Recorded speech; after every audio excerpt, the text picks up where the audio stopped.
ParliamentLive.tv.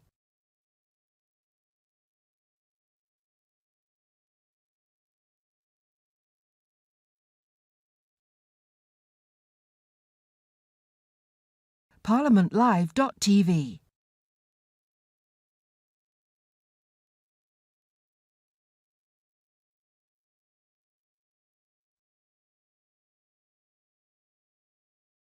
ParliamentLive.tv.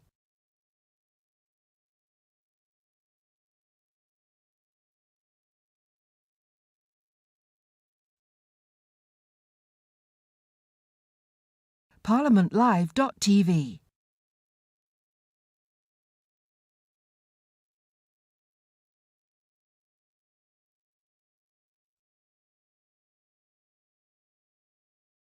ParliamentLive.tv.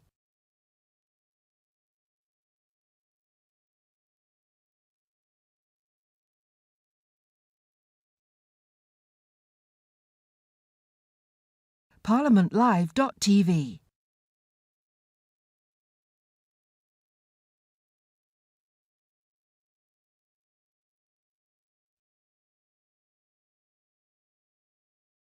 ParliamentLive.tv.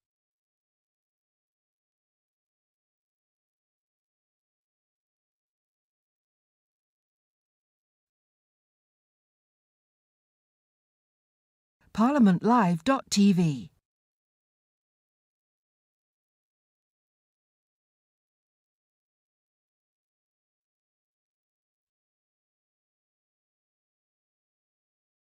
ParliamentLive.tv.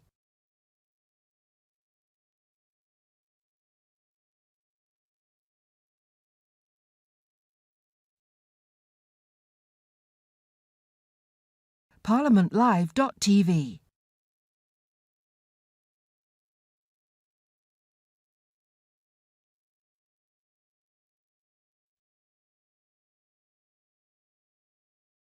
ParliamentLive.tv.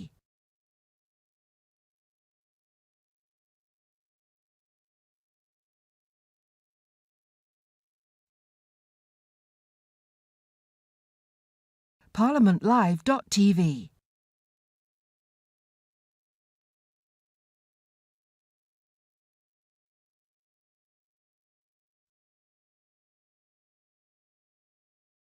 ParliamentLive.tv.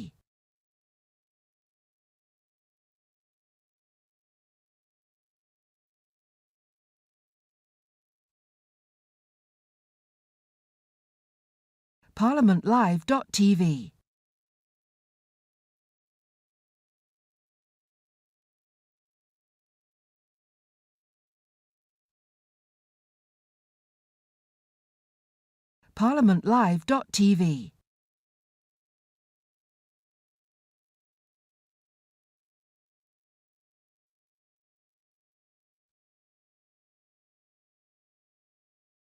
ParliamentLive.tv.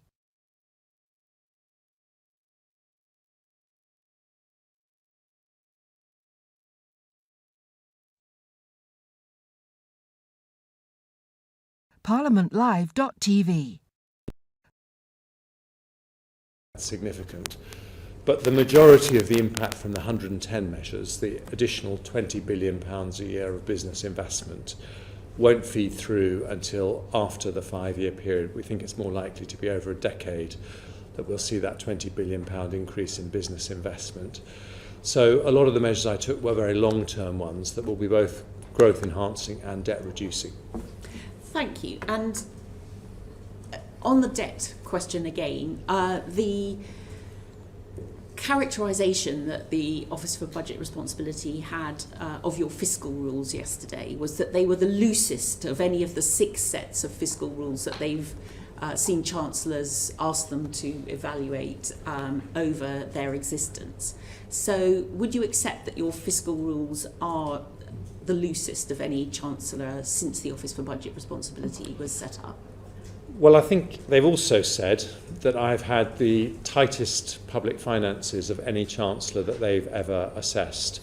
And we faced a truly exceptional situation last year, which I think the markets accepted. If we'd stayed with the fiscal rules as they were, we would have had to consolidate in a way that would have been damaging for the long-term growth and indeed the long-term debt sustainability of the British economy. So I think it was the right decision to change those fiscal rules last year. But I think what's important is, having changed them, we stick to those rules and we demonstrate a responsible attitude to public finance. And what I was able to show at the autumn statement is that borrowing will be less in the next 5 years than it was predicted to be in the spring budget, and debt as a proportion of GDP will end up being lower at the end of the 5-year period than it was predicted to be in the spring budget. But you do accept they are looser. You do accept they are looser than the ones you inherited. There was a loosening of the fiscal rules a year ago, yes, in the exceptional situation that we were facing. I think that was the right judgment, but I think it's also important to say that as a result of the decisions I took in this year's autumn statement, we are overall in a situation where debt is lower than it was predicted to be in the spring budget. Indeed, that's the case for this year. And of course, it's a rolling 5-year forecast that you're measuring your falling debt against. And I think if we looked at the previous, what was 5 years, now 4 years, actually debt is £4.9 billion higher than you thought it would be this time last year. So would you agree with the characterisation of your fiscal rules as they're a bit like the mañana fiscal rules? They keep just pushing things out for another year because it's a rolling 5-year. No, and I think when you look under the surface, what Torsten Bell said yesterday was relevant. He said to have a primary balance at 2% is actually historically a lower deficit than we've had in the past. And the reason that the overall debt isn't reduced further is because of the fact that we have the counterbailing impact of the unwinding of the asset purchase facility that the Bank of England have. Now that is a temporary phenomenon, but I think the underlying picture is of public finances becoming much healthier over the next 5 years. But are you not worried about the fact that interest payments have gone up so much this year, and there is the potential for them to rise further? They're now the highest debt servicing costs of any G7 economy. Well, they are £116 billion, and that's a lot of money, and that's why I think it is important to bear down on borrowing and important to have a plan to reduce debt. That's why I don't think it would be right to increase borrowing by £28 billion a year, for example. So I think we've taken policies that will allow us to reduce our debt and reduce our interest payments, and in the 5-year period we start to do that. You raised the question of the asset purchase facility, and again we discussed this yesterday with the Office for Budget Responsibility, because they're now saying that the losses on the Bank of England's portfolio of gilts have risen from 63 billion at the last estimate in July up to 126 billion now.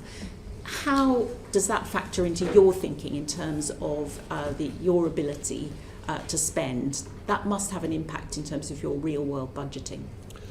Well, it certainly has an impact on the debt numbers that we've just been discussing, but I think it's important to put it in the context that the profits made when quantitative easing was introduced were between 2012 and 2022 124 billion, coming in the other direction. But they've been spent, haven't they? Well, they were coming from the Bank of England to the Treasury, and so there's an unwinding process now that's happening as we go in the opposite direction.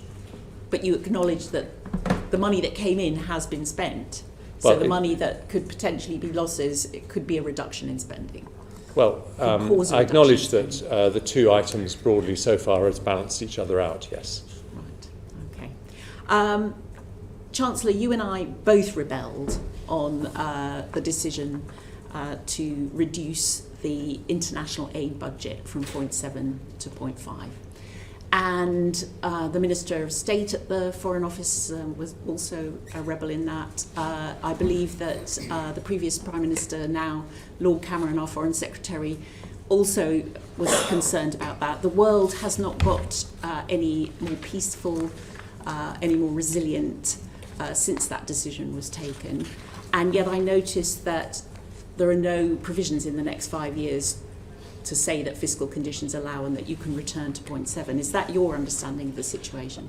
I don't think the fiscal position makes it possible to do that, but I would say this, that we are very committed to do that when it is affordable to do so, and I fully share your judgment that that the aid that we do as a country is a very big statement of our values, makes a very massive difference all around the world, and absolutely I'm committed to returning to 0.7 when it's affordable to do so.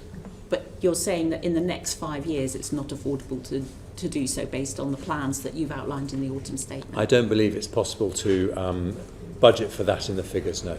In the next 5 years? Correct. Okay. John? Thank you. My interest is declared in the register. Can I thank you, Chancellor, for listening to my and this committee's representations regarding investment trusts and the cost disclosure rules that they're having to adhere to, which makes them look unduly expensive. These rules courtesy of overzealous regulation. You are fully aware of the importance of investment trusts. They are a third of all FTSE 250 companies. 4 investment trusts are FTSE 100 companies.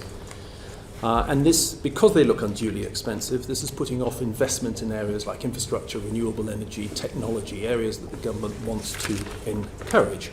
At the time of the autumn statement, the Treasury published a draft SI, statutory instrument for technical comment on the UK retail disclosure framework. In part, it aims to deal with this issue of cost disclosure and investment trusts. Now, you're seeking comments by the 10th of January next year. How quickly after that deadline has passed will you be able to enact the SI?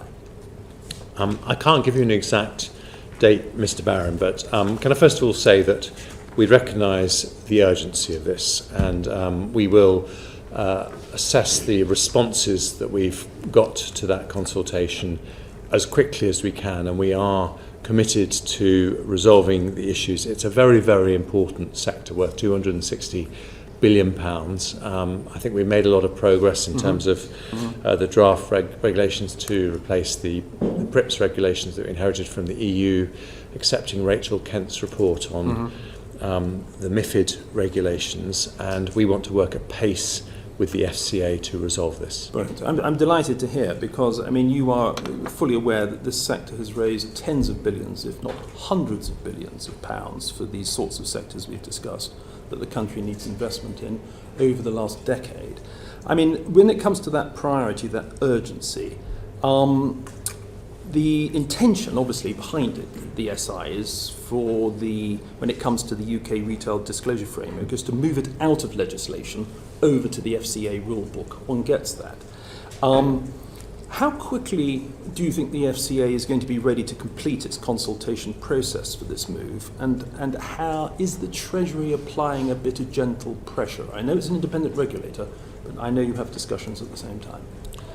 Well, all I can say is that there is a joint commitment from the Treasury and the FCA to resolve this issue at pace. So we don't want to see any unnecessary delays. I am optimistic that we will be able to resolve it quickly, okay.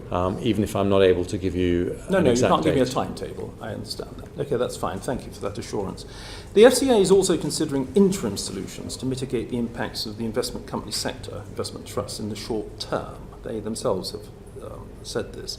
How close, to your knowledge, is the FCA to achieving this? And has the Treasury emphasised the urgency of those interim measures whilst the longer-term solution is being considered? I don't have the answer to that, but I will happily write to the FCA and not just ask for that information, but also stress the importance of doing these things quickly. Brilliant. And finally, on this issue, before I move to growth, the policy note that accompanied the draft SI notes that there are also concerns about the requirements relevant to this issue set in the Markets in Financial Instruments Directive, commonly known as MiFID. and about EU retained law, and that a separate SI will come to repeal those provisions. Can you give us any guidance as to when we can expect that further SI, and will it also come as a draft statutory instrument? That is my expectation, yes, and indeed, like the other SI, I'm committed to doing this as quickly as possible. It was something I mentioned in my Mansion House reforms, and again as part of the autumn statement process, and we are very keen to resolve the issues around MiFID quickly, because it's absolutely essential if we're going to get more investment into our highest growth businesses and a stronger research sector in the London market. And I think you're wise to do so. I mean, the FCA has confirmed to us in writing that EU retained law is the problem as far as they're concerned. So what you're doing is providing them with a sufficient assurance to say you will have the legal legislative cover, provided they come up with the regulatory solutions. And I think that's the sensible approach. Can I move us on, if I may, Chancellor, to growth and the impact of growth? Just as a matter of interest, how much more difficult does it make your job when you've got forecasters not always, how can I put it gently, getting it right when it comes to growth? I mean, as I mentioned in PMQs today, you've had the OBR and the ONS now admit or now say that the UK economy is significantly larger than it was from their estimates only a few months ago. The IMF over the last 28 forecasts for the UK economy has underestimated the strength of the British economy 25 out of those 28 times. I mean, you can't ignore the forecasters, but do you treat them with a pinch of salt? I think we, in fairness to forecasters, have to recognise that it has been a particularly volatile period. And I don't think there are any forecasters that really have got it completely right. I still think that it is better to have forecasts than not to have forecasts. But I think you have to recognise the inherent volatility in the situation we face. And sometimes that means that rather than rushing into a decision, you need to buy yourself time to find out exactly what's going to happen. What it certainly means is, and this was listening to some of the global investors who came to the UK for the Global Investment Summit on Monday, I think it's very foolish to predict that nothing bad is going to happen in the world over the next 12 to 24 months, and therefore you need to think about resilience in your approach to economic decision making. And when it comes to resilience, do you think one of the key litmus tests, not the only litmus test, because there's a series of them, whether it be living standards, whether it be productivity, but certainly one of the key measures of how well an economy is doing is the employment rate? And, we have record employment at the moment, an unemployment rate well below the EU average. It seems to be stable, at least for the time being. One can't be nonchalant or complacent about this, but that is not a bad record to be looking into the future with, is it? Well, I'm very proud that unemployment has fallen by over 1 million since 2010. But I am also concerned that with 1 million vacancies in the economy, we have 6 million adults of working age who are not in work. And so I still think, even though worklessness has gone down, there is a lot of work to do to remove the barriers to work for people who are not in work, but many of whom say they would like to work. So that's why welfare reform was a big part of what we did, and it links to the broader macroeconomic challenge that we have on inflation, which has come down a lot but is still not at target. The more we can ease labour supply for businesses, the more we reduce inflationary pressures. And is that one of the reasons you think that the government increased both the minimum wage and the living wage ahead of inflation to create a greater differential in order to, whilst maintaining benefits in line with inflation, making sure nobody got left behind, creating a bigger differential to encourage people back into work and touch? Yes, I mean, I think that's a very important part of our overall strategy. If you look at the increase in take-home pay after tax of someone working full-time on the national living wage, which is the lowest legally payable wage for people over a certain age, you can see that has gone up in real terms by 30% since 2010.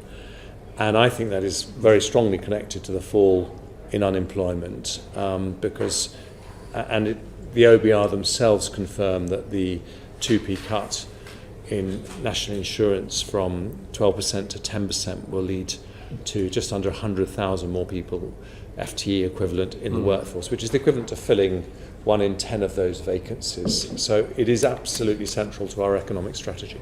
And finally, following on from conversations yesterday with various economists and think tanks, do you think also by raising the minimum wages, living wage faster than inflation, you might encourage greater investment by companies to help the productivity issue? Because I would certainly contend that too many, certainly of the larger companies, has formerly relied on cheap labour as a substitute for investment. And my hope is that this in part will at least help to put that right.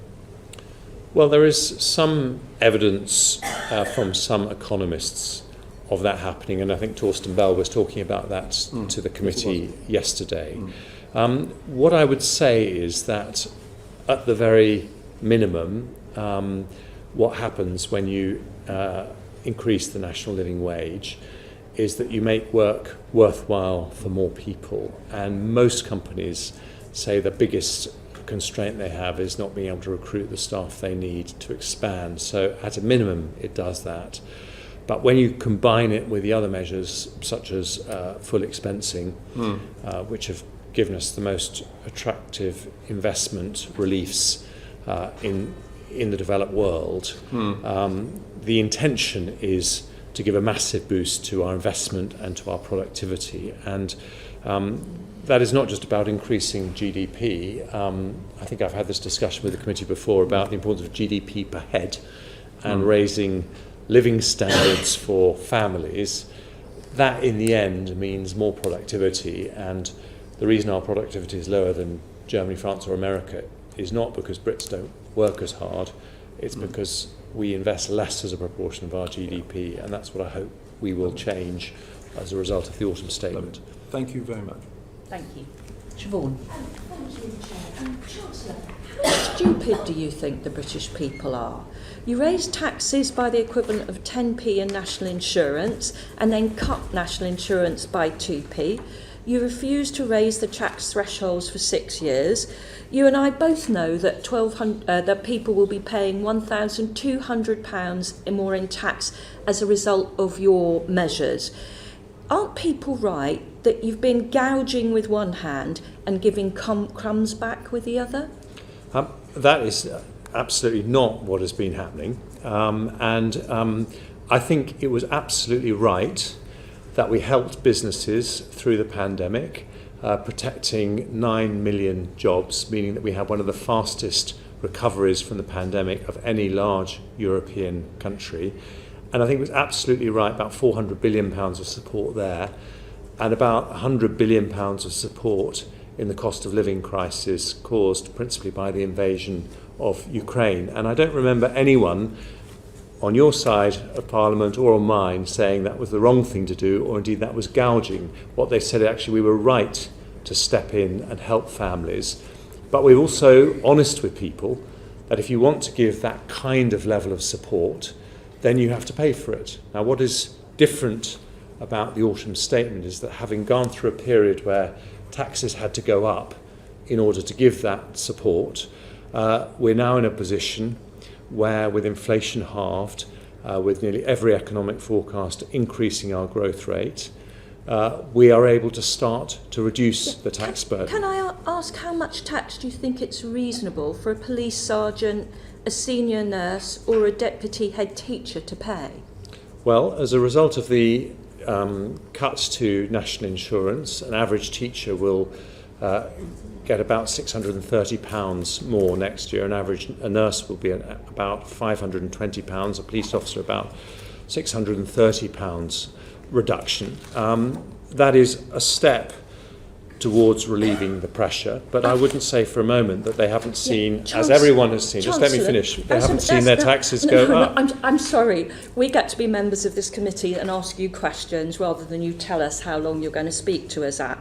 After the government tax measures, 182,765 nurses, 141,827 teachers and 60,680 police officers will fall into the 40% tax bracket. Is that who the upper tax bracket was intended for?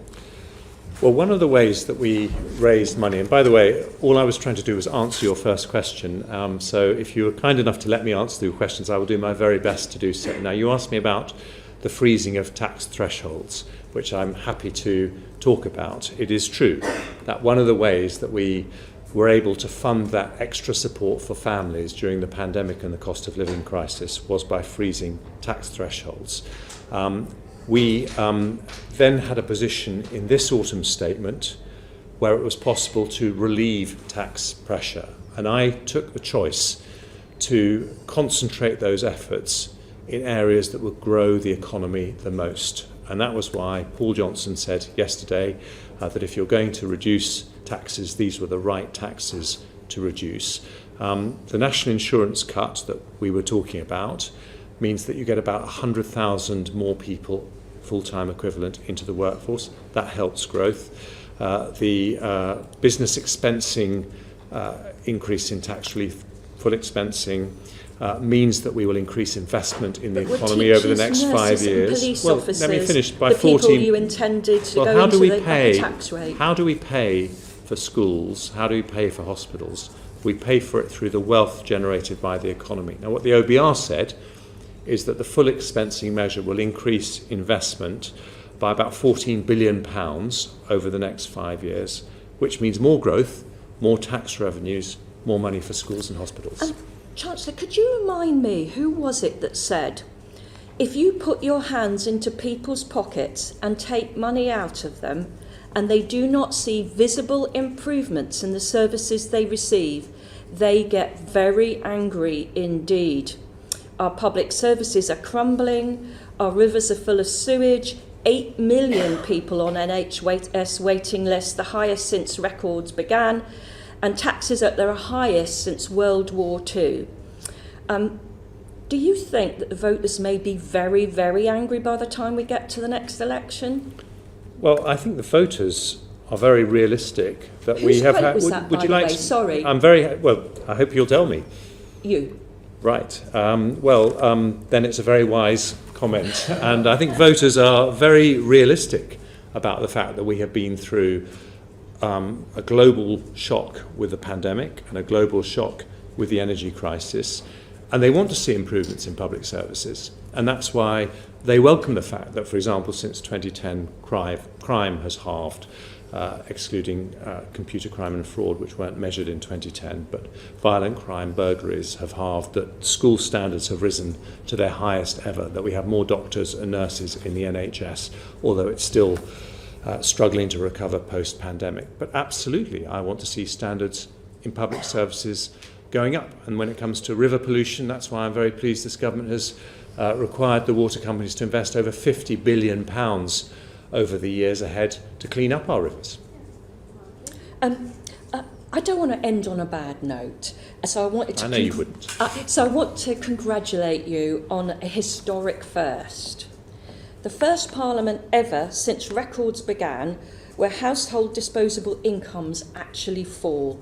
Living standards will fall by 3.1% between December 2019 and January 2025. Households on average will be £1,900 poorer at the end of this Parliament than at its start. Do you think that's a proud record? Well, what everyone knows is that there are reasons why not just the UK but the whole world is seeing that pressure on living standards because of the exceptional events that we had with the pandemic and the energy crisis. But I would just point you to the fact that a year ago the OBR said that living standards were going to fall by 3.7%. and they've actually gone up by 2.5%. So under good conservative economic management, things turn out better. I don't think that's how people are feeling. Thank you, Siobhan. Anne-Marie. Thank you, Chair.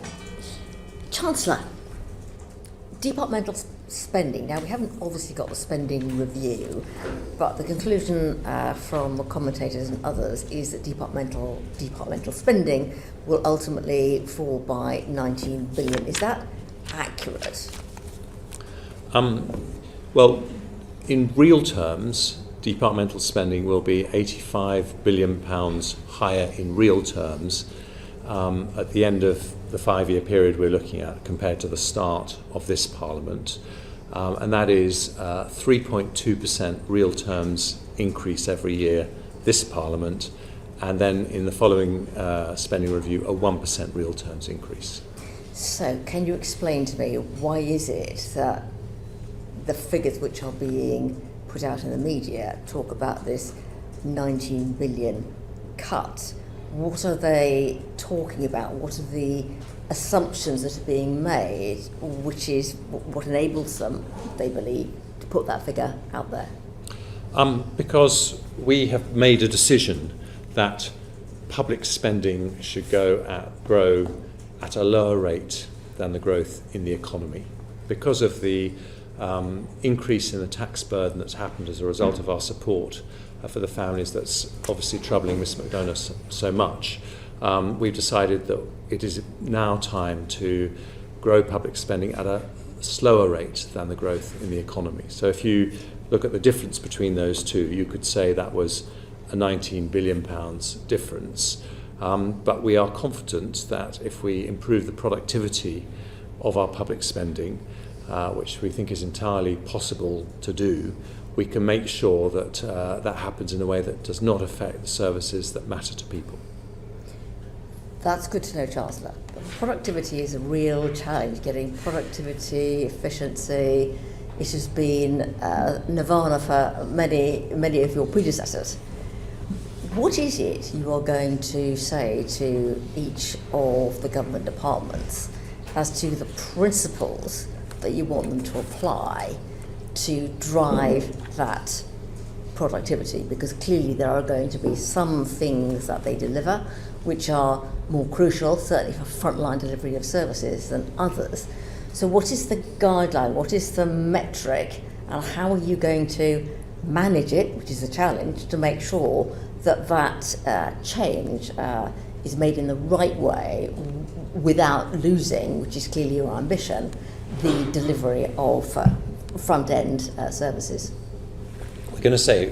We are saying to all government departments 4 things. First of all, we want to protect the services the public enjoy and value.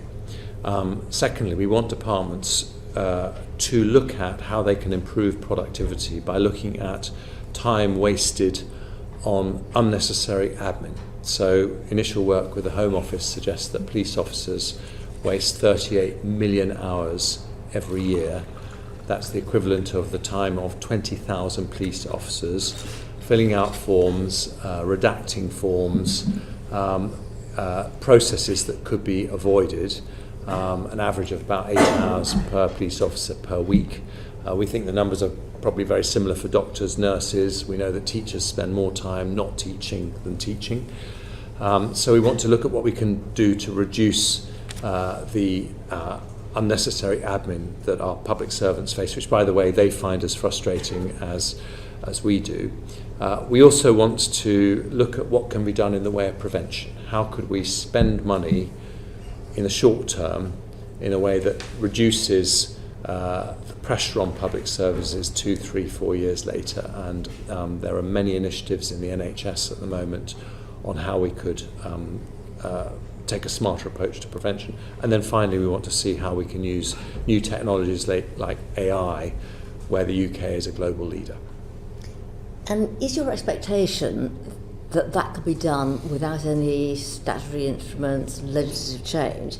Is it something that can be done simply by looking at work practices, or is there going to be a bit of a battle, whether it's cultural, whether it's changing a department's rule book, that means Parliament is going to have to intervene to fix it? There may be times when there are changes in legislation that are necessary, but most of the time it will be because we take a smarter approach to public spending.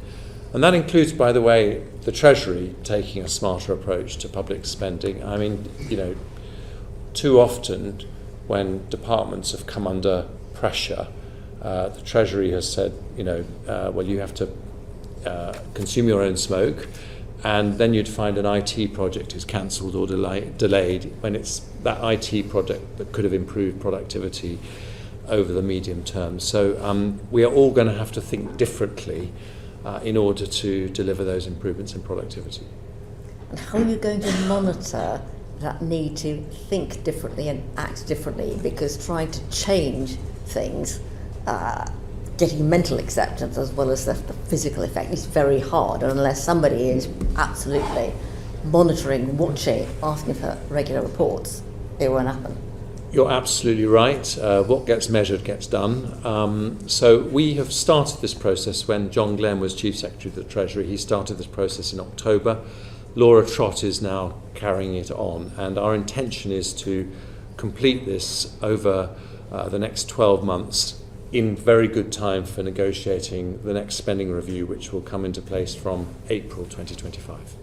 So let's turn to the big spenders, the NHS, which you and I absolutely have a great empathy and both see health as absolutely crucial to get right in this country and for our residents. But it is the biggest spending department, and therefore for them it is going to be one of the hardest things to do. The previous Secretary of State did try very hard to cut out unnecessary roles, unnecessary procedures, but I think he found it quite challenging. So given that is one of the most important to higher spending, what particular focus are you going to give? What can you do to really fundamentally change how we do this so we get better health outcomes, but we don't get bedeviled by all the bureaucracy and wasted money spent on roles we don't need? Well, I think there is a huge opportunity, and I've had significant discussions with both the Chair and the Chief Executive of the NHS about how to make those productivity changes happen. But I think you only need to talk to a nurse on the front line about the time they spend filling out forms as opposed to looking after patients. And you can see the opportunity is absolutely huge. It's beginning to improve with new IT systems being put into hospitals, but there's a long way to go. And the IFS point out that we have 25% more doctors and 20% more nurses than pre-pandemic, and the number of people admitted to hospital for treatment, both emergency and non-emergency, is actually at the same level as pre-pandemic. And so we're still getting over the difficulties and the challenges caused by the pandemic, but we are absolutely determined to do that.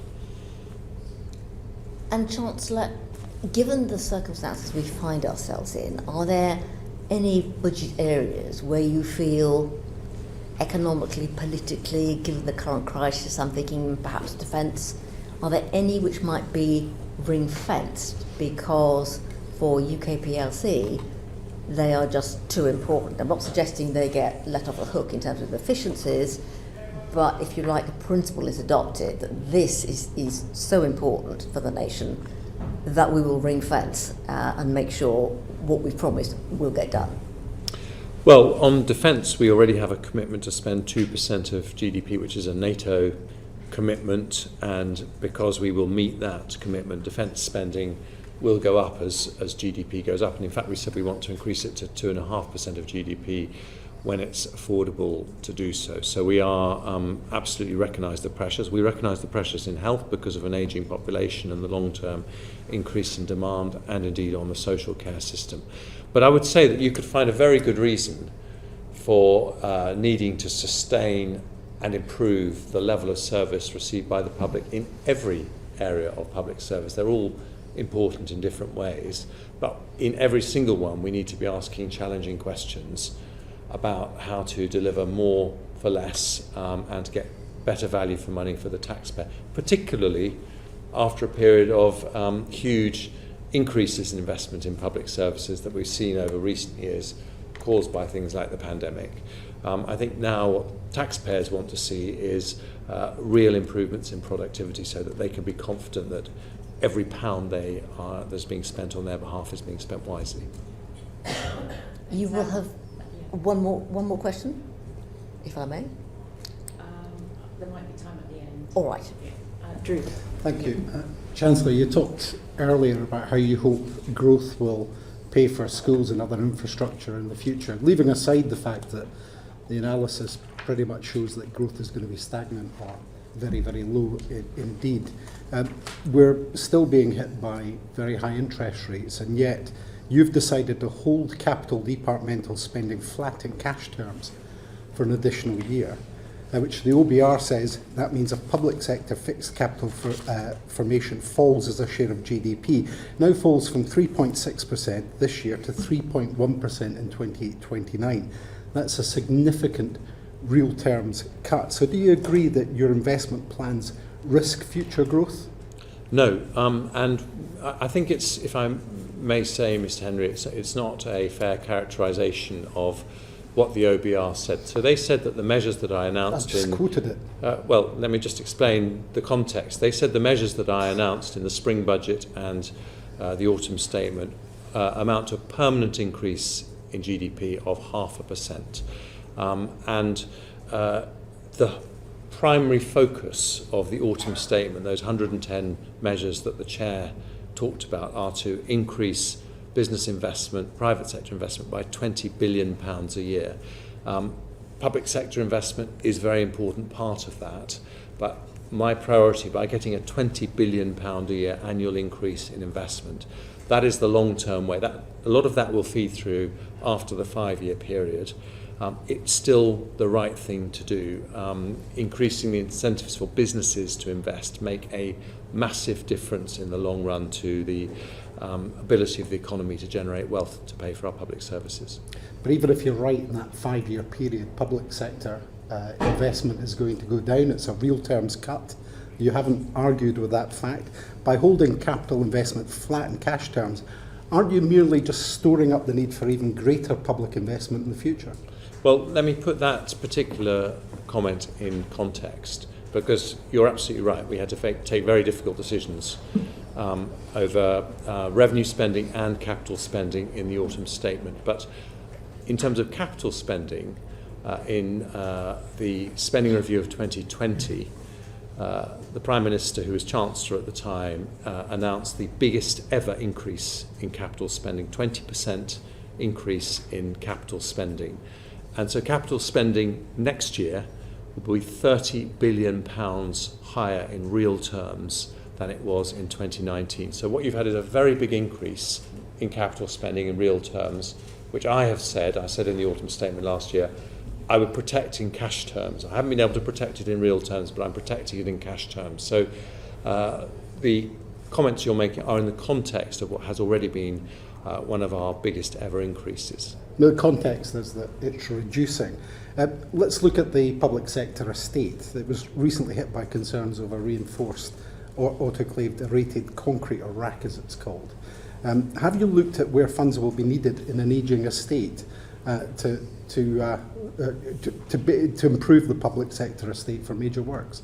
Absolutely. That's why. But the context is an increase in public sector. Hang on. No, you asked me about the context. It's an increase, and because of that increase, we are able to allocate resources to RAC hospitals, RAC schools, and of course our absolute priority is the safety of the public. Okay, what funding is required then?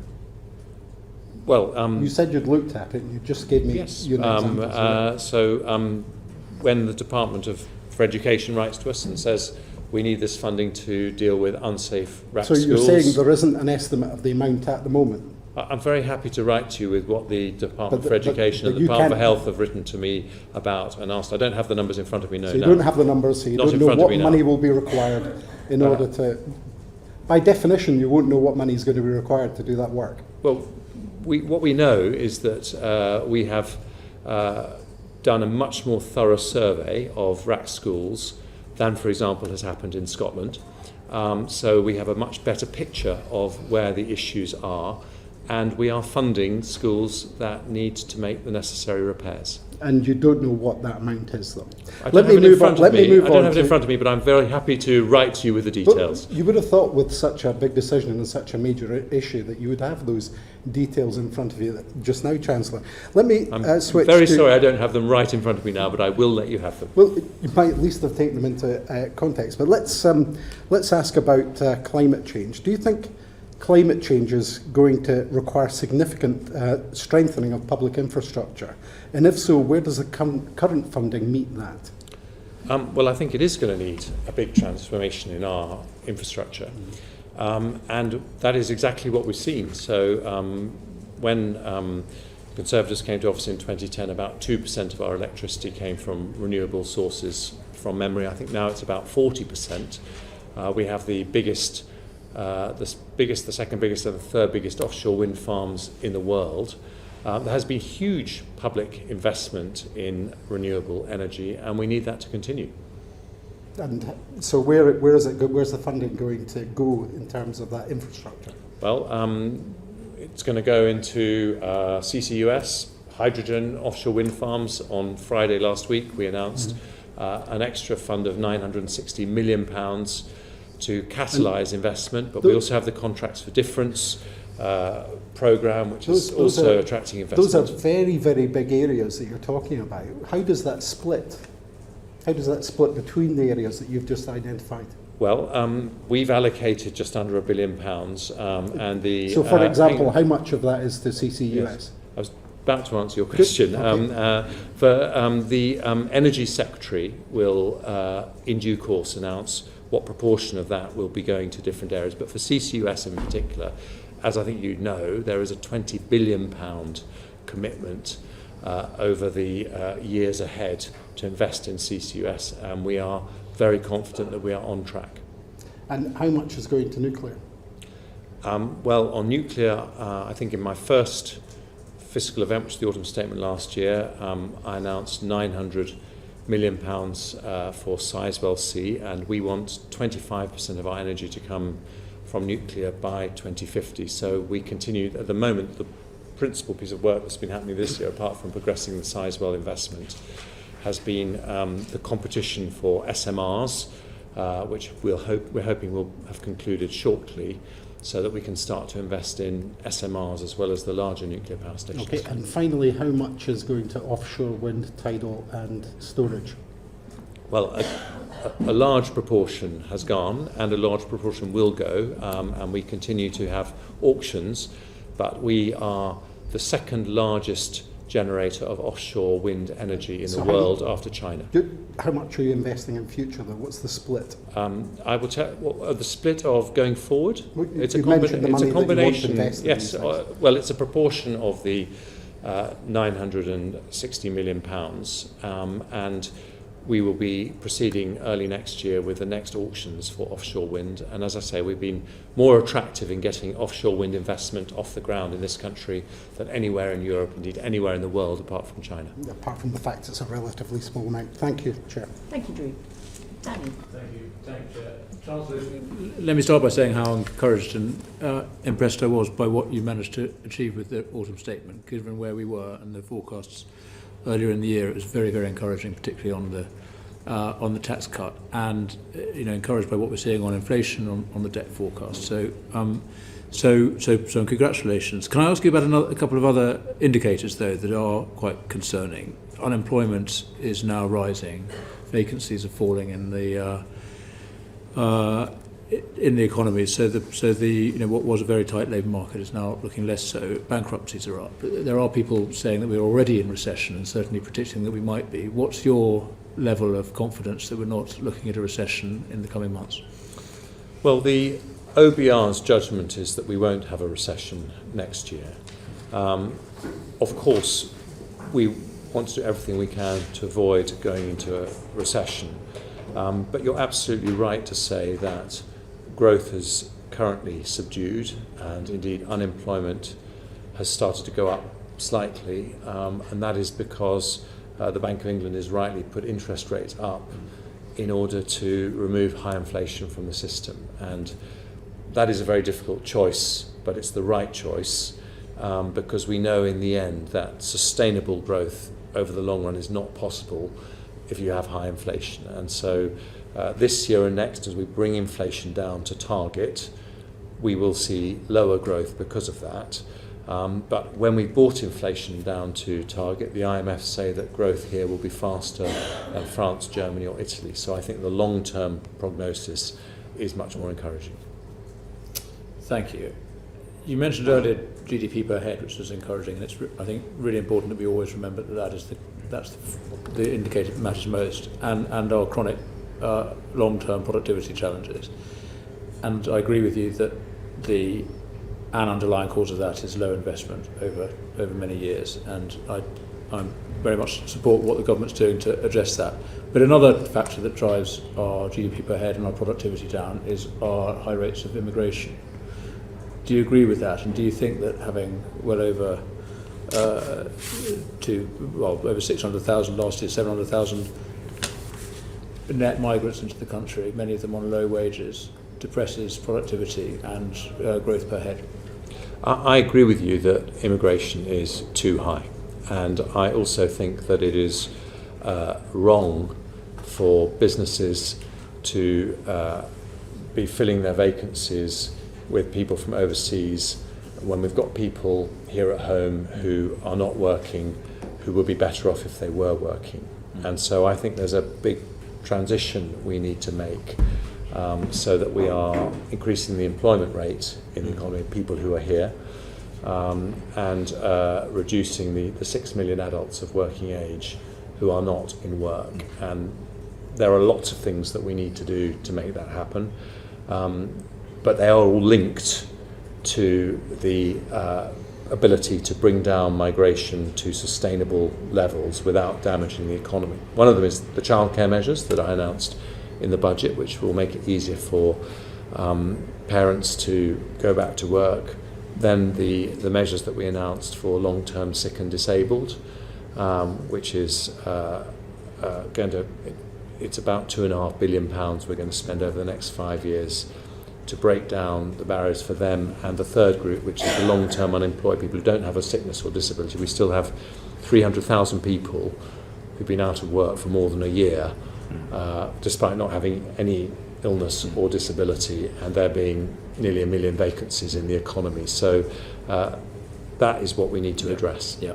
Well, I'm very much support efforts to invest in people and to improve skills as well, and that's definitely part of the cracking the productivity challenge. The other part is technologies. So let me move on to the plans for expensing, which again I welcome.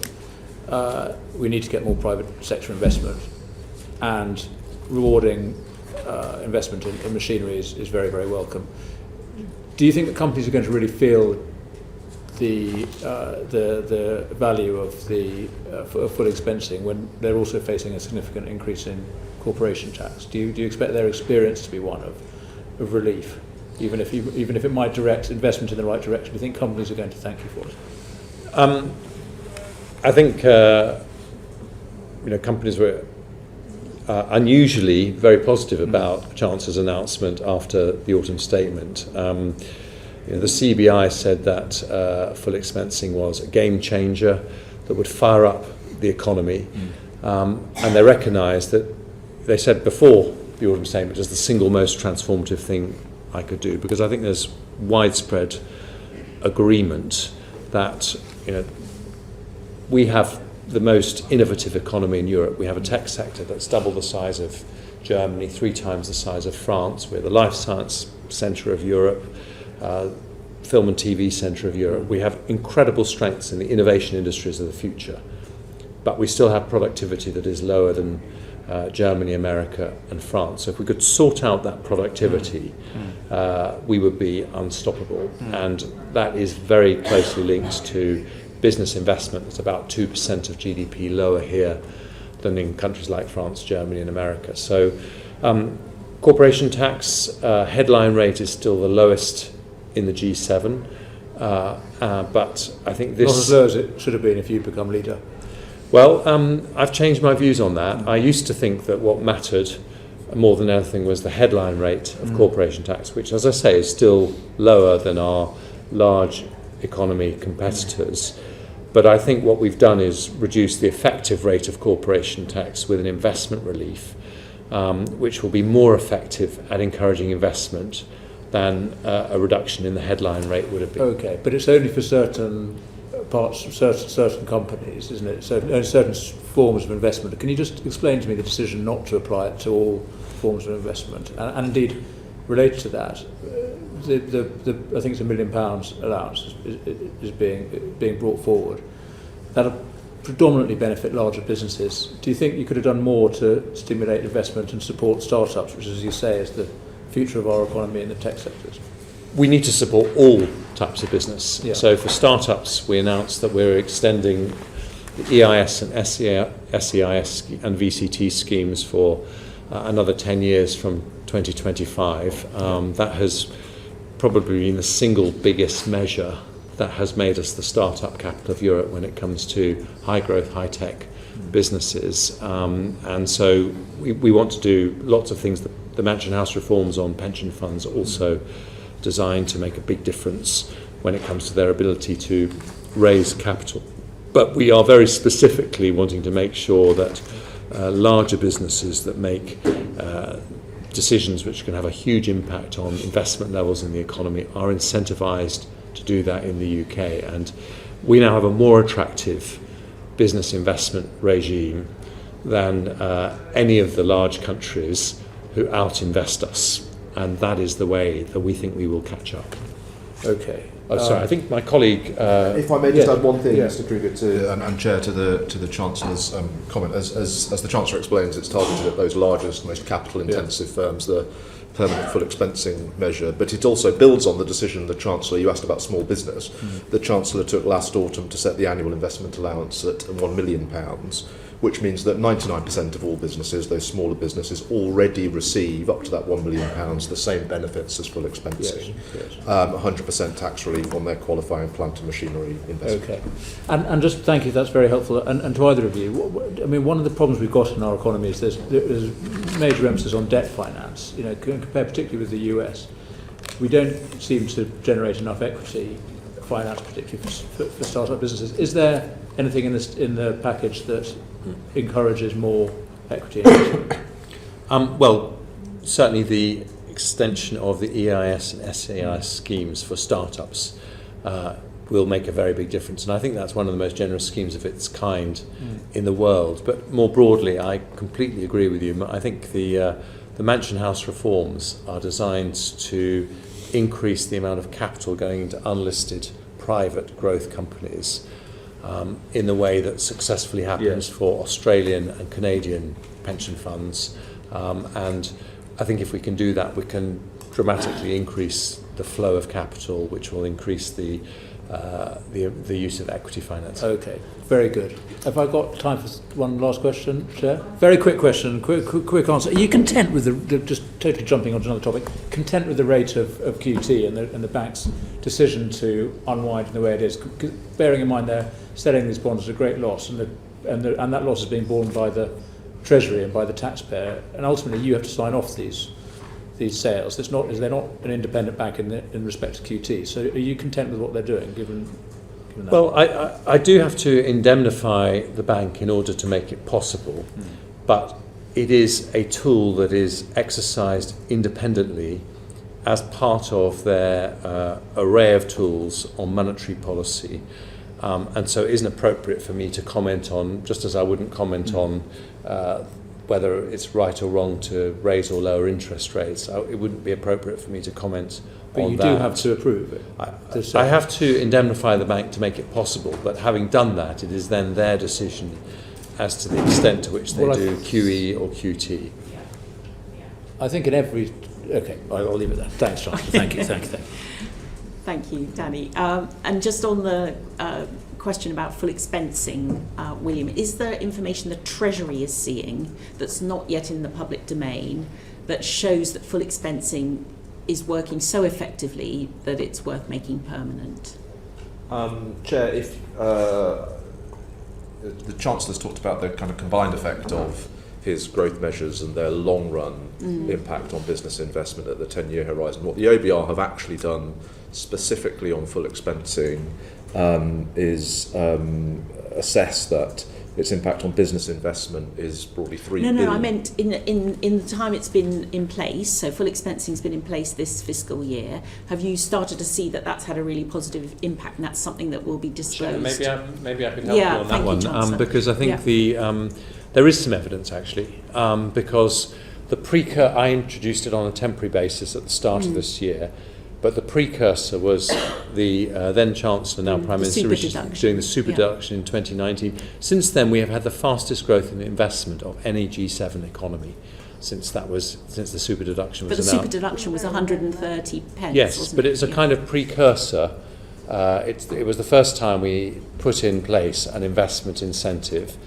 And then before that finished, I introduced temporary full expensing, and now I've introduced permanent full expensing. So I think you can see, since we've started down this journey of introducing investment incentives, that we have actually had investment growth that has outpaced other large economies. Okay, thank you. Keir. Wonderful. Thank you, Chancellor, and thank you, Mr McFarlane, for coming. I'd like to turn to work capability assessments and welfare reforms more generally. So, for businesses in my constituency, but also across the country, suffering with enormous labour shortages, the number of vacancies standing around 960,000 in October of this year. But the OBR expects that the labour market impact of changes to work capability assessments will actually be quite small and will raise employment by only 10,000 by 2028-29. So I wonder, when the Resolution Foundation has identified that these changes will hit the welfare of the poorest hardest, and when a lot of disability rights charities have raised concerns about these reforms too, why you're persisting with a policy that in many senses will have quite a piecemeal impact on those labour market challenges that we're facing? Well, the long-term effect of these changes will be significantly higher than that, but it's precisely because this is a very vulnerable group of people that we are introducing these changes very gradually over a 5-year period. But the result of these changes will be that the number of people who get the form of benefit where there is no support to help them to work and no requirement for them to look for work will be more than halved. And those people will be helped with a programme that we're spending about £2.5 billion over the next 5 years to reflect the fact that many of them would like to work. Many of them have mental health issues where there is a lot of evidence that working is better for your mental health.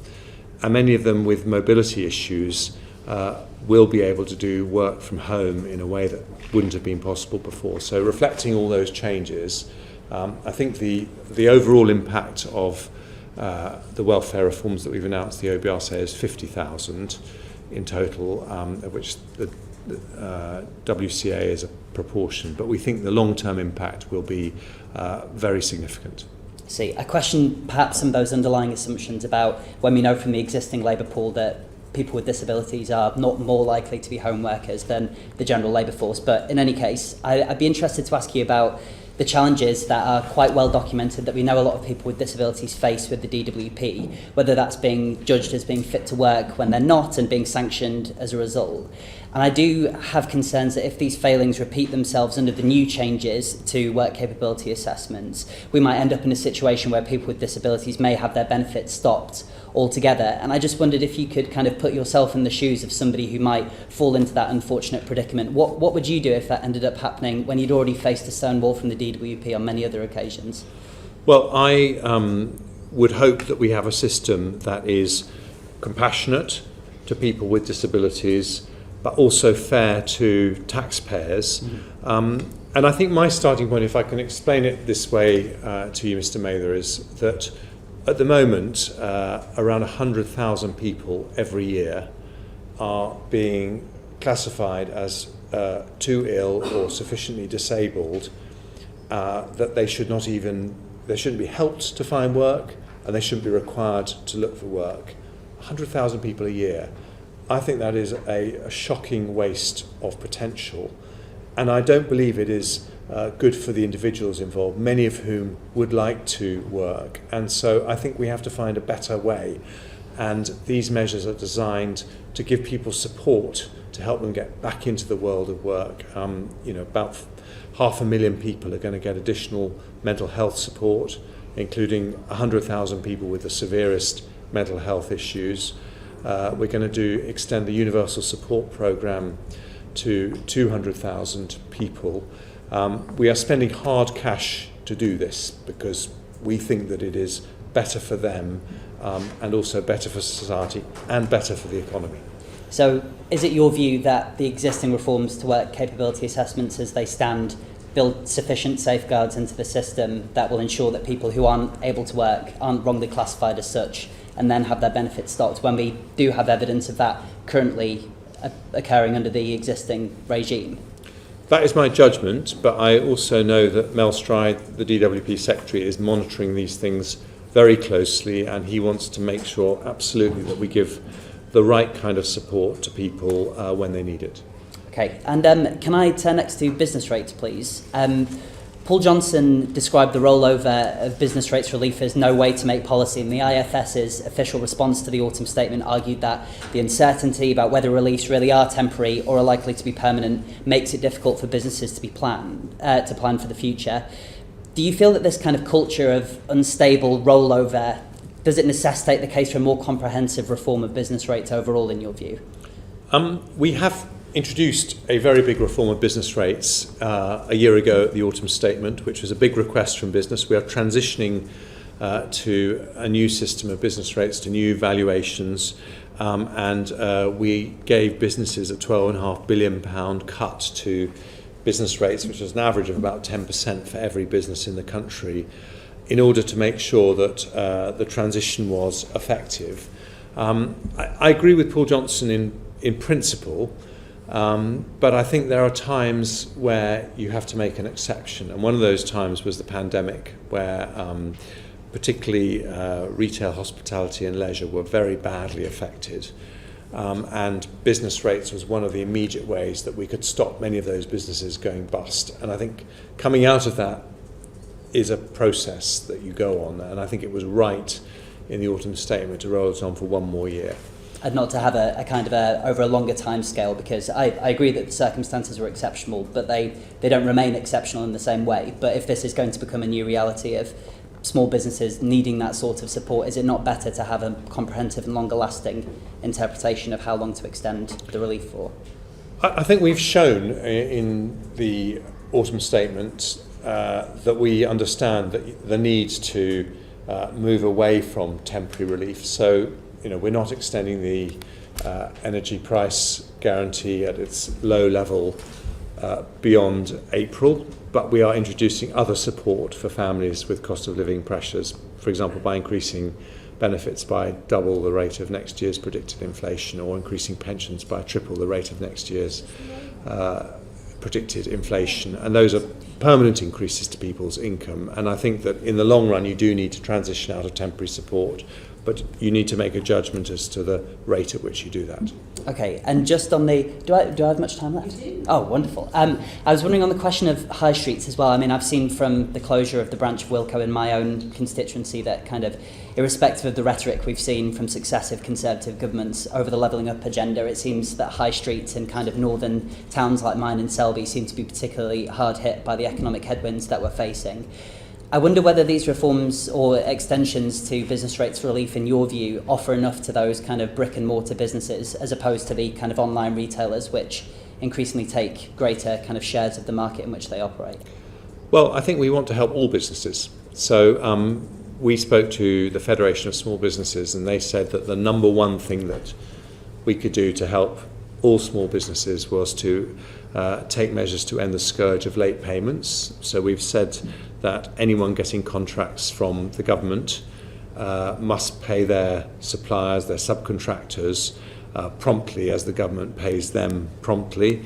I think the second thing on their list was rolling over the temporary relief for retail, hospitality and leisure businesses to protect the high street. So we took our cue from them as people who are, I think, the voice of small business.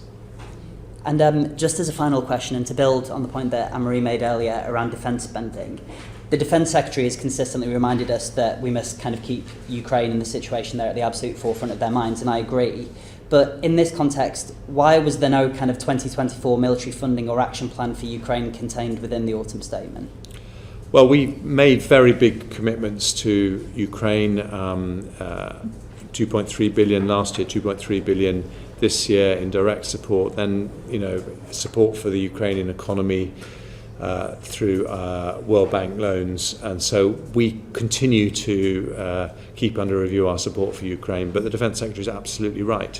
This is an existential battle for democracy and human rights, and we must continue to stand foursquare behind the people of Ukraine. By the way, the Ukrainian finance minister said to me in Marrakesh when I met him earlier in the autumn that there was no country giving more support to Ukraine than the UK. But in terms of certainty, would it have not been wise to have used the autumn statement as a moment to signal the level of support that the UK continues to demonstrate, in your view? I think we have signalled that, and I think the Ukrainians would say that. Okay, thank you. Thank you, Chair. Thanks, Keir.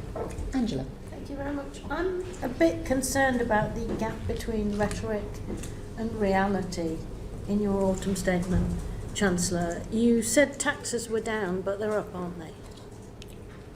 I did indeed cut taxes by, I think yesterday Torsten Bell said that it was the biggest tax cut since 1988. But overall taxes but it's are in a up, context, yes, it's in a context where taxes have been going up, but I wanted to make the point that having gone up for some years because of the pandemic and the energy crisis, where I think it was right to support families and businesses, we were now starting in a position to start to bring them down, and that's what I did. Since you've quoted Torsten Bell, he also, the Resolution Foundation summary of the budget, your autumn statement, which is sort of a budget really, described you as getting your pre-election giveaways in early, with an autumn statement offering tax cuts today at the price of implausible spending cuts tomorrow. That seems a reasonable summary to me. Well, I agree with many things that Torsten Bell says, but not that. Oh, right. So you were quoting him a second ago. Let me explain why. But you don't agree with that? Yes, I don't agree with bit. that. No, I don't agree with that. And the reason is because the tax cuts that I announced are tax cuts designed to help growth. And the way that we fund our public services over the medium term is by having a healthily growing economy. I negotiated, when I was Health Secretary, a £20 billion increase in the NHS budget, nearly 1% of GDP, after we had successfully turned around the economy post-2010 and got it healthily growing again. And what we said, hang on, let me finish. If I may finish. When the CBI say this is something that is a game changer that will fire up the British economy, I think you can say that things like full expensing, or indeed a cut in national insurance, which adds 100,000 people or thereabouts to our national labour force there as an FT equivalent. Those are things that help growth, and they are good for public services. Well, it was described as fiscal fiction, what you want to do with public spending, because basically you've taken all of the extra tax receipts and benefit you've got from inflation persisting longer and higher than was originally thought, but you haven't compensated public spending, local authorities or anybody, for the extra costs of that inflation, have you? Well, first of all, public spending is still going up in real terms. Secondly, it would be fiscal fiction if the way I used those resources was in tax cuts that had no impact on growth, but I didn't. I chose to cut taxes in areas where, for example, the most expensive tax cut I announced was to capital allowances, which is a tax cut that I'm sure the majority of voters in your constituency, my constituency, have never heard of, but is something that makes a massive difference to the long-term growth in the economy. Well, and I think that's why I chose it. We want it to make a massive difference to long-term growth rates, because actually the OBR forecast downgraded future growth for the next 3 years quite substantially. So Why cut public sector investment if you want growth? Well, Because in real terms, and you mentioned this earlier, you have cut it substantially. well, let's just, I mean, first of all, the OBR forecast was out of line with most other independent forecasters. And as David Smith said in the Sunday Times, the reduction in that growth rate to 1.6% was nothing to do with my measures. My measures, they said, increased permanently GDP by, if you combine it with the spring budget, by 0.5%. And if we want money for public services, I mean, the OECD today said that the increase in business investment and the increase in labour supply to the economy has the potential to improve the fiscal position, improve our ability to fund public services, because it increases growth, and that's what I was trying to do.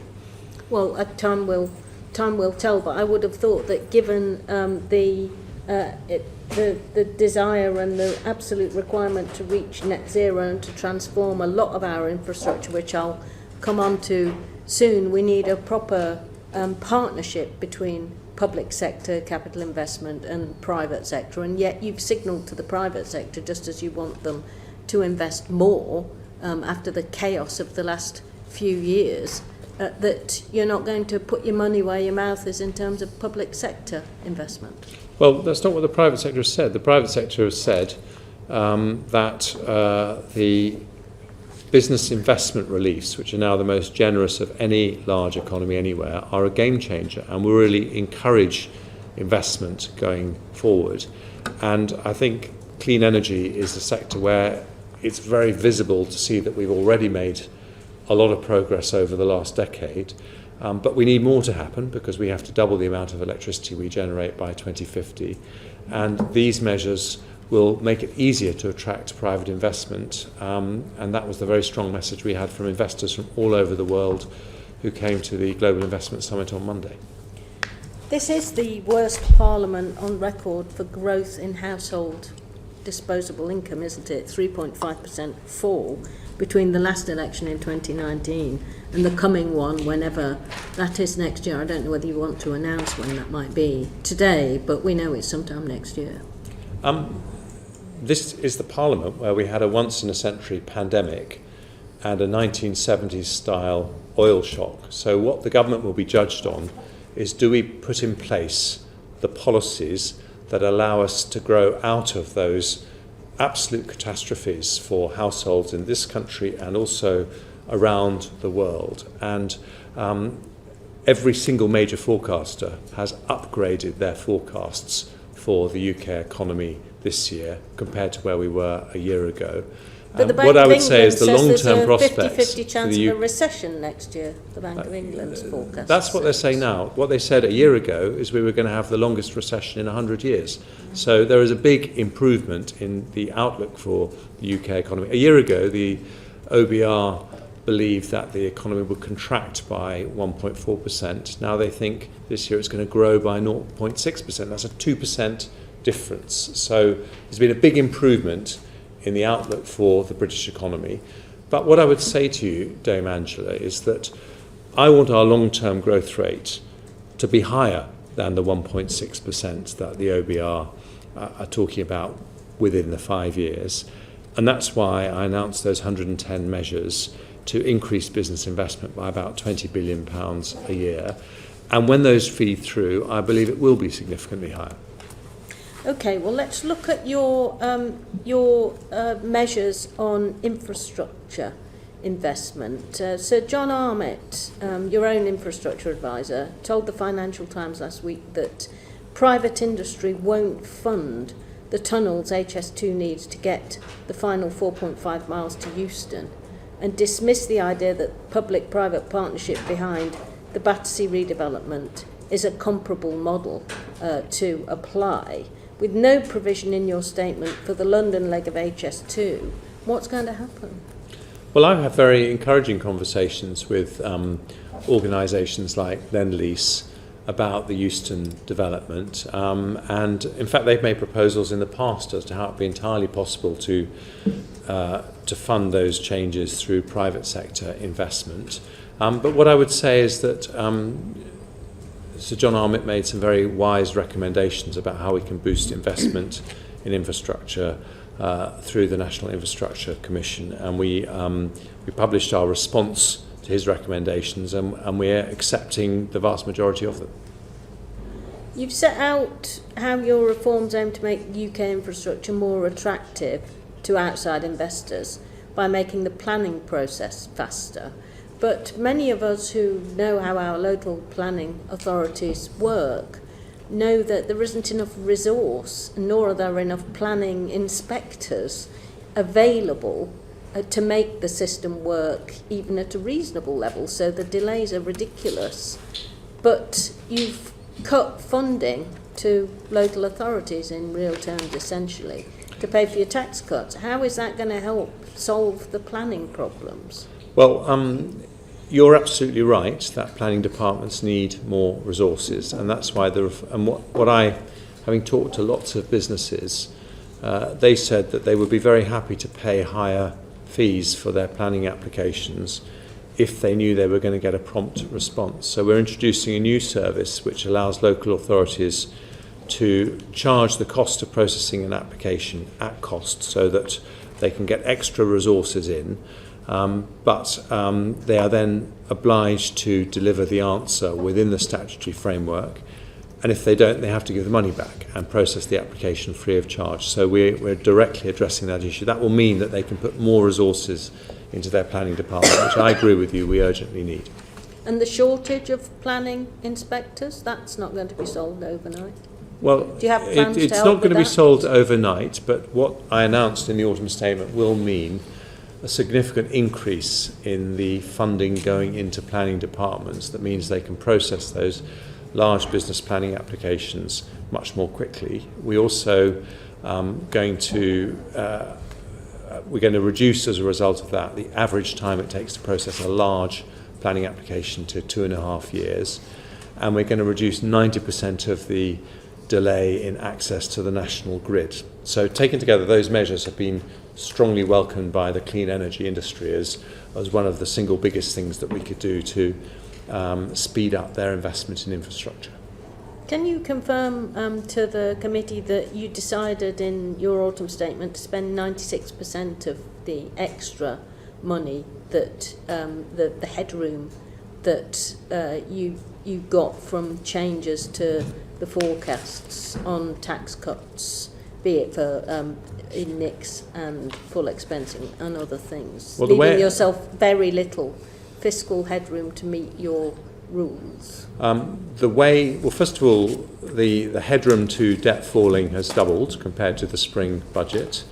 To 13 billion. Yeah, but it was 6.5 billion in the spring. Secondly, what I would say is this: I used most of the extra headroom I generated from the economy outperforming forecasts on growth measures. Yes, they were cuts in taxation. They're cuts in taxation that help growth, that help get more people into the national labour force, which helps businesses fill their vacancies. They're measures that help reform the welfare system by giving more support to help people back into work.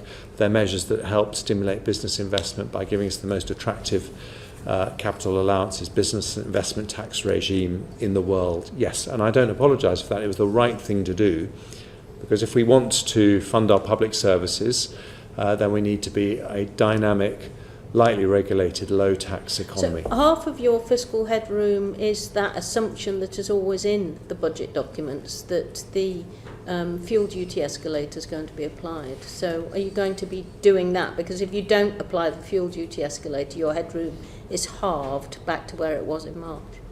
I'm afraid you'll have to wait until the spring budget before I'm able to answer that question. Don't you think it would be easier for and more acceptable for all concerned if measures such as that never get applied get taken out of the scorecard?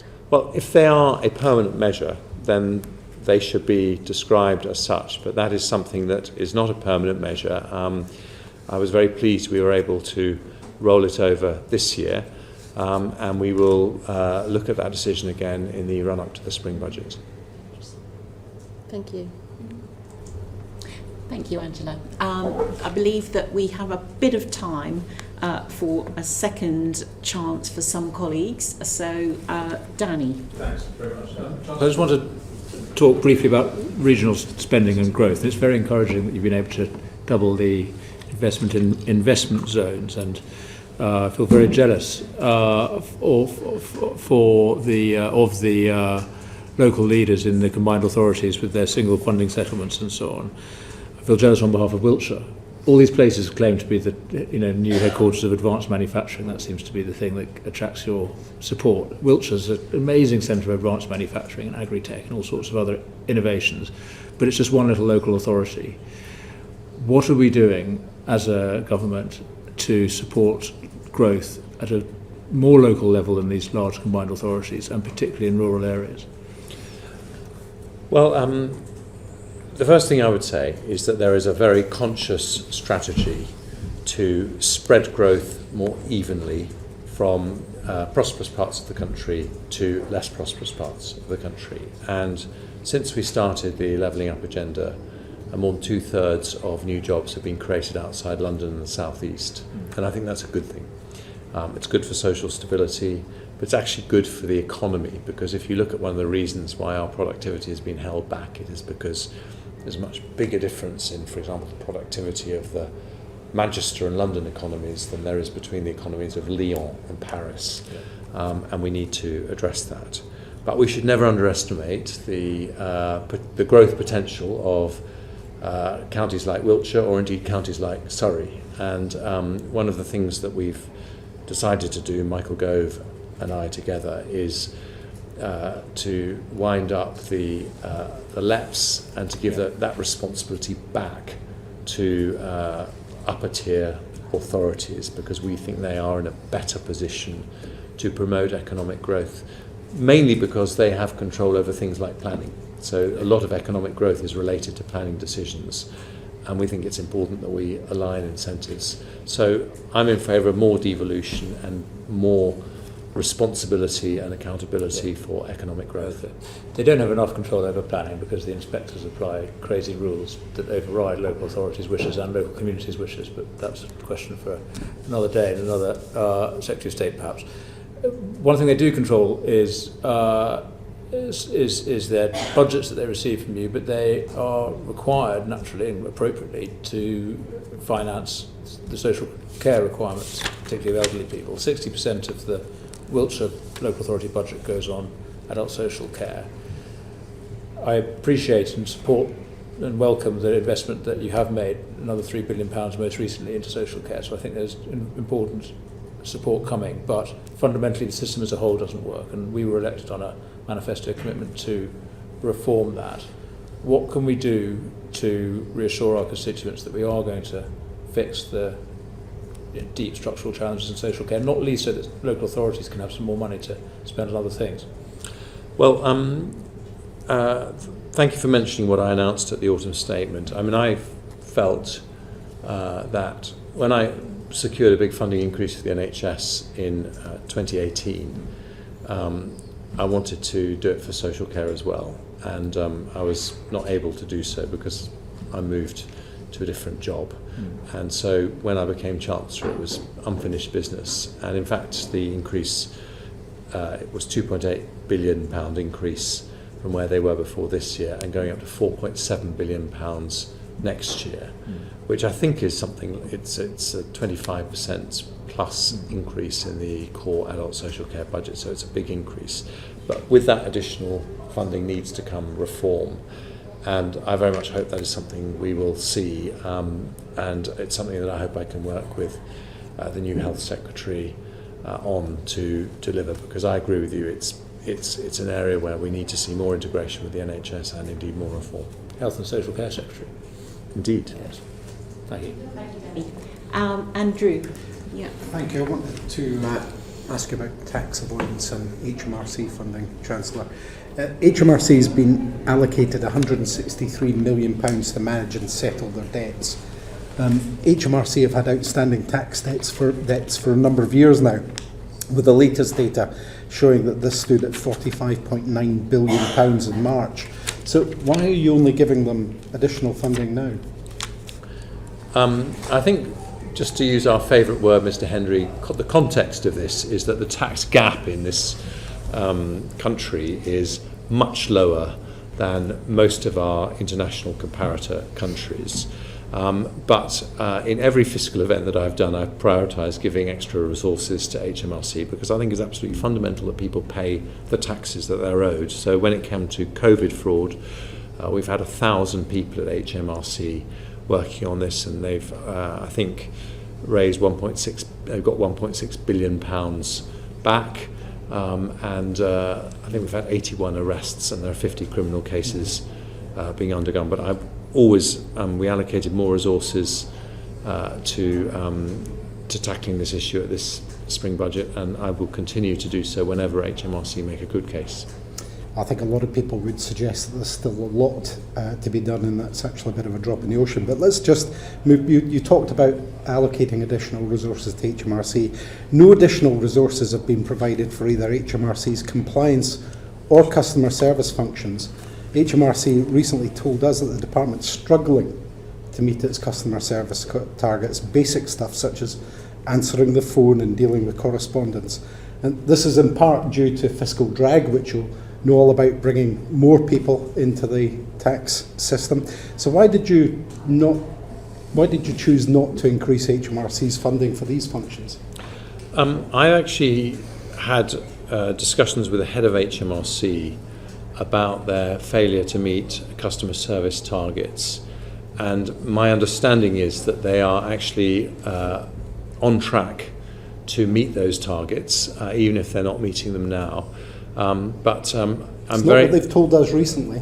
Let me write to you and give you the full update on that.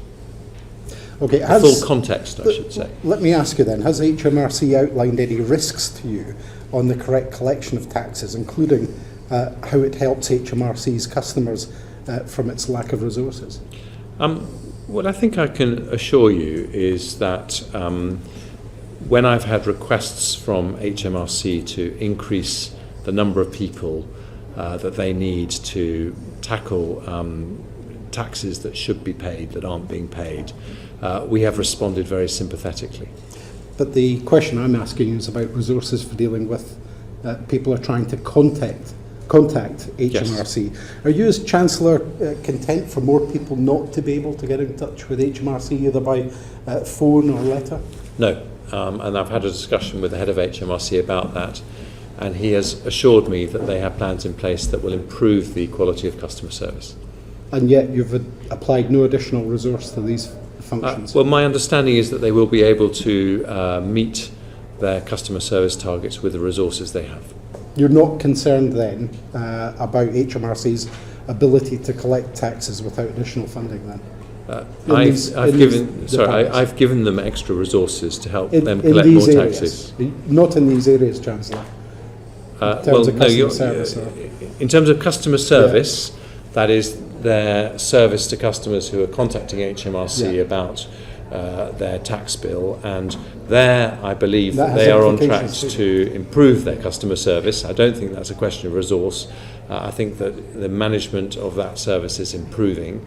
Obviously, I said to you I'll write to you with some more details on that, but I had a meeting with the head of HMRC about that. But when it comes to chasing up taxes that aren't being paid that should be paid, where very often people don't contact us because they don't want any contact with us because they're not paying taxes they should, that's when we contact them, and there I very much have increased resources. I'm sure we await that information with bated breath given the recent conversations we've had with HMRC. That must have been a miraculous change in performance. Thank you, Chair. I can just give you a little bit more information from Will McFarlane.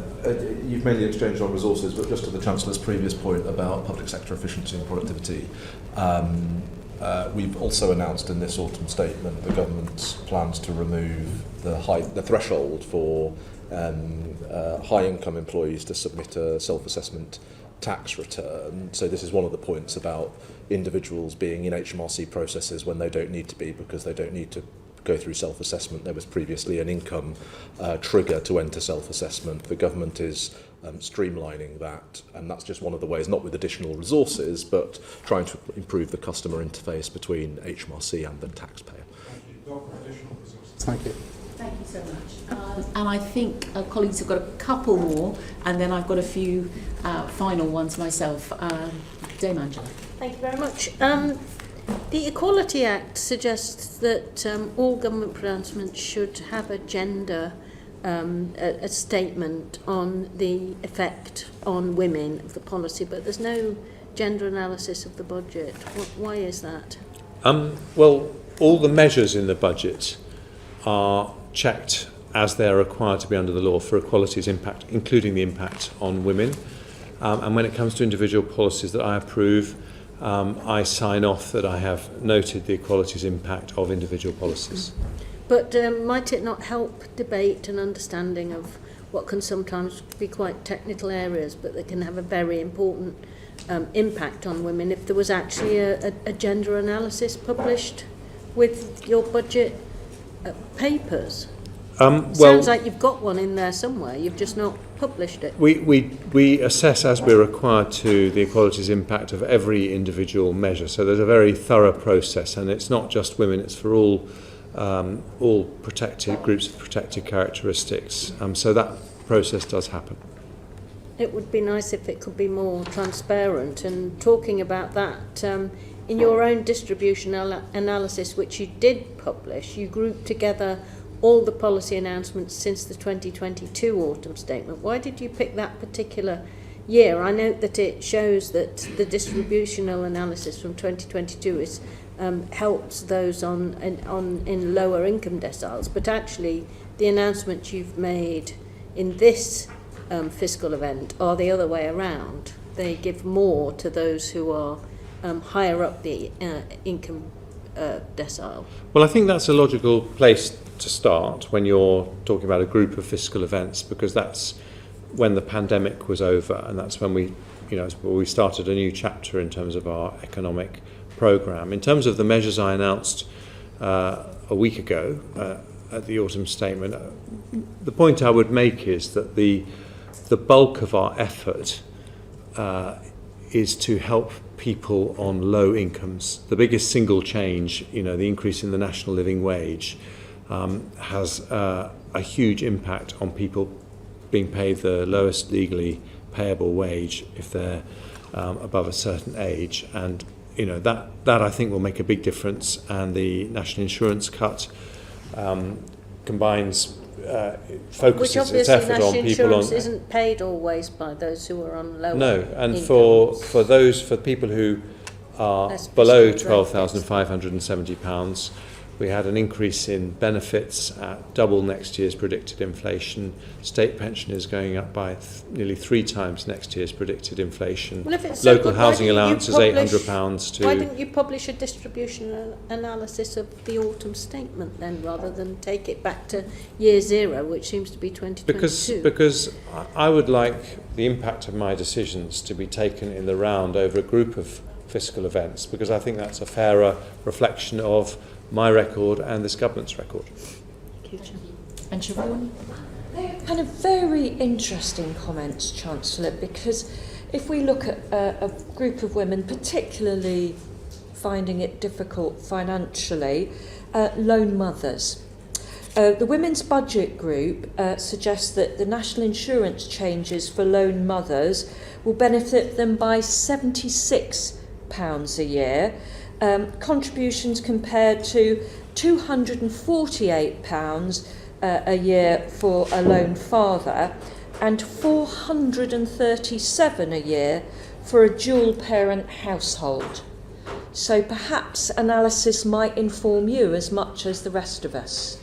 Well, if you look at the measures that I announced in the spring budget, which included a £4 billion annual increase in childcare, that will make an absolutely huge difference for lone mothers who choose to work. And I make no apology in my decisions for prioritising measures that encourage and make it easier and break down barriers for people who want to work.